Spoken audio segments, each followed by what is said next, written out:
Hi, welcome to Richard Gabili YouTube channel, and for today's tutorial, I will be teaching you on how to enable and disable zoom out and basic gestures voice control on iPhone X. But first, kindly subscribe to this channel and don't forget to hit the subscribe button and the bell to notify you for the new updates. And let's start.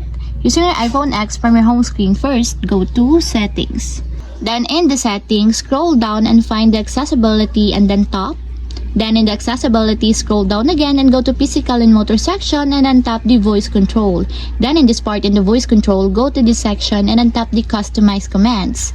Then in the customize commands, find and tap the basic gestures. And then in the basic gestures, scroll down and then tap the zoom out. Then in the zoom out, as you can see that it is already enabled, but you have to activate also the switch button under the confirmation required to fully enable the zoom out in your basic gestures until it becomes green. And if you want to disable or turn off, just tap again the switch button just like this. And that's it, we have successfully disabled zoom out in basic gestures voice control on iPhone X. If you have a question, can you comment down below and don't forget to hit the subscribe button and the bell to notify you for the new updates. And thank you for watching!